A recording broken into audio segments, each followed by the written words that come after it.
Oleh kerana benda ni jarang dengar, ramai orang kita, bahkan termasuk alim ulama'nya, kata tak ada benda-benda gini. Tak ada dah sekarang. Dia kata tak ada. Dia kata tauhid, tasawuf. Mana ada pula tauhid, tasawuf. Berarti itu tidak memahami baik-baik. Artinya itu tidak faham hakikat ilmu tasawuf.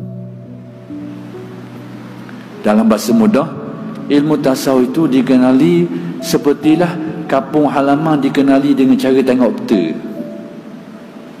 Orang kenal kampung dengan cara tengok peta. Dia kenal suti-suti kampung. Ni nak khabar tasawuf ni, kalau dipelajari menusi kitab semata-mata, tidak mengaji dengan alim ulama, mengambil petua, dia akan jadi gini. Begitulah bandingan. Akan berlaku banyak kekeliruan. Itu kalau semata-mata menyelami tasawuf dengan cara berkitab, tapi tidak merujuk kepada petunjuk-petunjuk alim ulama'nya. Sama juga bila timbul istilah tauhid tasawuf ni, sehingga sebagian orang kata tak ada, dua benda yang lain-lain. Tauhid benda lain, tasawuf benda lain. Guana fahamilah bahawa sebenarnya tasawuf ini adalah peningkatan dari tauhid, penghayatan tauhid. Itu orang panggil tauhid tasawuf. Ataupun perkataan lain orang panggil tauhid sufi. Dua serupa, tauhid ahli tasawuf. Kalau tauhid tasawuf tu tauhid dari dimensi tasawuf. Dah mana yang boleh jadi gitu tu? Kok mana yang jadi gitu? Jadi seperti yang saya kata tadi tu, sebenarnya tasawuf ini adalah penghayatan daripada tauhid. Baik, apa kata alim ulama tentang tasawuf? Definisi. Kena rujuk kepada takrifan yang diberikan ulama tentang tasawuf. Antara takrifan-takrifan yang terkenal diberikan oleh alim ulama namanya Ma'ruf Al-Qurqi. Tokoh ni antara tokoh besar ahli tasawuf, kerana dia melibatkan tokoh ni. Sebab apa jadi tokoh besar? Imam-imam mujtahidin banyak kaitan dengan tokoh ni. Ma'ruf Al-Qurqi, Al-Imam Ahmad, tokoh ternama. Kerana apa? Ulama-ulama mujtahidin di kalangan fuqaha ni ada kaitan dengan imam ini, Ma'ruf Al-Qurqi ini. Baik, apa kata beliau? Antara takrifan-takrifan yang diberikan oleh Ma'ruf Al-Qurqi tentang tasawuf ni, dia kata al-akhzu bil haqa'iq wal ya'su mimma fi aidil khala'iq. Apa benda mana? Al-akhzu bil haqa'iq, yakni dengan erti berpegang bulat-bulat hati itu terhadap hakikat-hakikat. Hakikat benar. Berpegang dengan bulat hati kita tu hakikat-hakikat ketuhanan Allah, ketauhidan Allah, kejak bulat. Yang ni tak akan berlaku satu perkara itu kecuali dengan takdirnya. Kemah pegang. Bahawa tak akan dapat rezeki kalau tidak dengan taksim pembahagian Allah. Tak akan berlaku kematian kalau tidak dengan ketentuan urusannya itu. Bahawa semua perkara itu dalam taklukan ilmunya. Pegang kejap. Dah hati ke mana awak pegang kejap ni? Hati yang napok tu. Napok tu orang panggil syuhud dalam istilah tasawuf. Jadi bahasa kasar tasawuf ini adalah hati yang melihat hakikat tauhid dengan terang dan nyata, sehingga membuahkan yakin.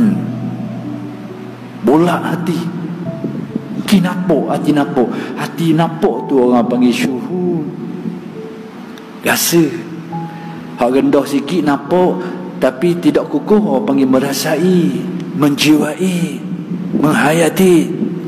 Kalau dia teguh lagi, itulah hakikat yang disebut tadi, al-akhzu bil haqa'iq.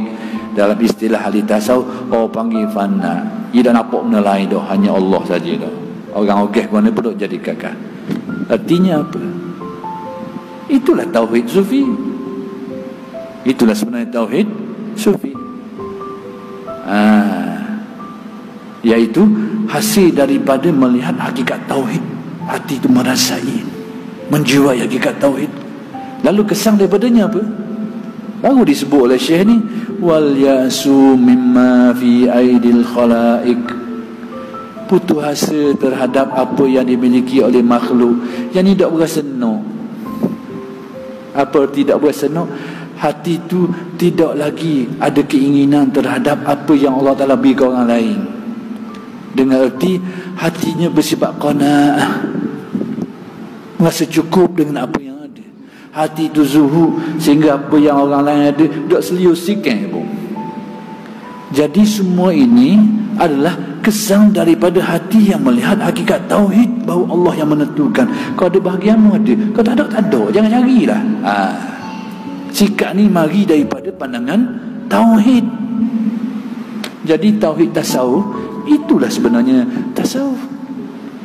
Itu sebenarnya suatu yang timbul daripada ketauhidan. Tapi hari ni kata mana tauhid, tasawuf. Tengok tarifan lain lagi, melarat sikit tak apalah. Saya nak khabar kenapa perlu kepada tauhid jenis tasawuf ni, tauhid sufi ni. Perlu. Kat mana perlunya ni? Ni nak khabar ni je sebenarnya, nak rekod. Dalam kadang ada orang kata tak perlu. Kita kata perlu. Kau anda lah nak makan mana-mana pun. Baik, tengok seorang lagi antara tarikh yang terkenal, Syekh Abdul Halim Mahmud pilih tarikh ni dalam kitabnya Qadhiyatut Tasawuf Al-Munqiz min Ad-Dhalal. Dalam muqaddimahnya itu, ketika membahaskan tasawuf, dia memilih satu tarikh yang dianggap melengkapi maksud tasawuf. Dikemukakan banyak tarikh, tapi dipilih salah satu definisi yang dianggap melengkapi. Apa kata Al-Qattani? Tasawuf itu adalah safaun wa musyahadatu, jernih hati, bersih hati, lalu menyaksikan hakikat ketauhidan yang membawa kepada yakin. Tidak lagi dengan apa yang disebut oleh Ma'ruf Al-Qurqi, serupa je, cuma ayat je lain, perkataannya lain. Hati dijernihkan, lalu melihat hakikat ketauhidan yang tinggi dan meyakinkan. Serupa je. Jadi hakikat tasawuf itu adalah penghayatan daripada tauhid. Jadi bila hati mula merasai, menjiwai, mengingati, bermula dengan ingat. Batu bila ingat semua hakikat tauhid itu, ia timbul rasa. Bila dia kuat, Allah panggil menyaksikan. Lebih-lebih lagi ingatan yang kuat yang melupakan yang lain, itu dalam istilah tasawuf orang panggil syuhud. Benda mudah, benda taklah mudah sangat, tapi taklah payah sangat. Tapi benda tu dikelirukan. Baik, perlu apa tauhid sufi ni? Perlu apa? Baik, salah satu daripada cabang-cabang tauhid, orang panggil tauhid al-af'al, iaitu kita meyakini segala apa yang berlaku ini adalah perbuatan Allah.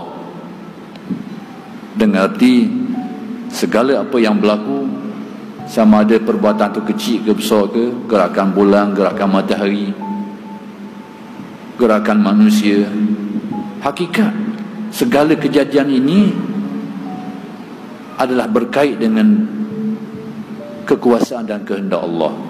Dalam bahasa lain, itu adalah perbuatan Allah. Itu antara cabang-cabang tauhid yang perlu kita faham.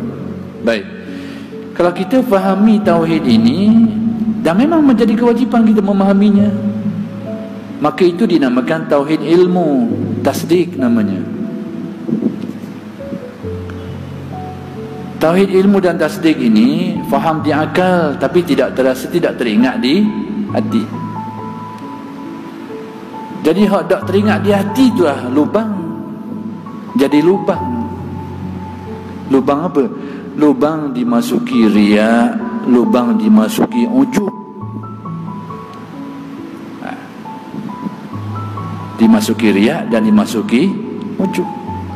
Jadi sebab itu masalah yang terjadi bukan masalah tidak tahu, tapi tidak ingat. Itu masalahnya, bukan tidak tahu. Sebab itu penyakit ini menghinggapi alim ulama. Penyakit riak dan ujub ni kerek, kata orang, menghinggapi jiwa para ulama. Sebab apa jadi gitu? Dia tidak tahu ke tauhid af'al? Bukan tidak tahu, tapi melupainya. Tak mari. Baik, apa kesan nyakit ni kalau kena pada manusia? Bila riak, sudah tentu segala amal akan jadi kosong. Segala amal manusia akan jadi kosong. Bila kena nyakit ujub, bangga diri, gitu juga habis, rosak, binasa. Bukan saja amal rosak, hati pun jadi rosak. Jadi perlu atau tidak tauhid sufi? Pada saya sangat perlu. Paling tidak kita memahami dan mengingati. Pada waktu kita beribadah, kita hadir ingat taufik hidayat Allah, mari sama. Itu paling kurang. Itu sudah sebahagian daripada perhayatan dinamakan tauhid sufi. Kalau tak ada tauhid sufi, ia jadi apa?